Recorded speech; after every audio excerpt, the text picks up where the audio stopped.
Hello అండి, నేను మీ సాత్విక. ఈరోజు చేయబోయే రెసిపీ ఏంటంటే ఆనిక్కాయ పప్పు చుక్కకూర. కావాల్సిన పదార్థాలు: ఆనిక్కాయ, పప్పు, చుక్కకూర, మిర్చి.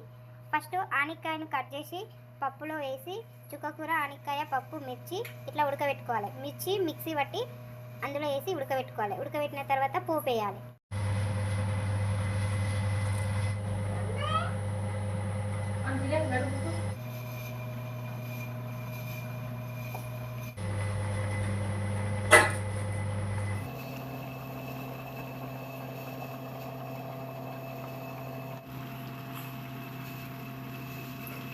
కొంచెం ఉప్పు వేసుకోవాలి, ఎందుకంటే మనం మిర్చి దంచినప్పుడు అందులో ఉప్పు వేసి దంచుతాం కదా. ఇప్పుడు కొంచెం వేసుకోవాలి అంతే.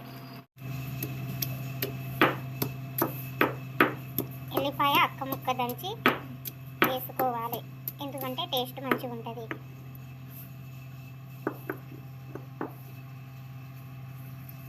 ఇప్పుడు ఉడకబెట్టిన పప్పును పోపేసుకోవడం. నూనె వేడయ్యాక జీలకర్ర ఆవాలు వేసుకొని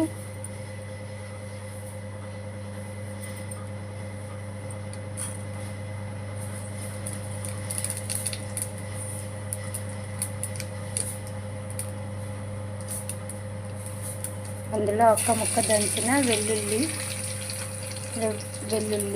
వేసుకోవాలి.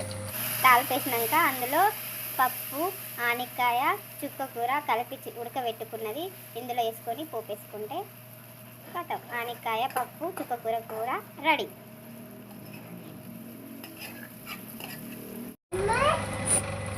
ఎలా ఉందని ఇప్పుడు కొంచెం టేస్ట్ చూస్తున్నాం. ఎంతో రుచికరమైన కూర రెడీ అయిపోయింది. ఈ కూర మీకు నచ్చినట్టయితే లైక్ చేయండి, షేర్ చేయండి, దయచేసి సబ్స్క్రైబ్ చేసుకోండి.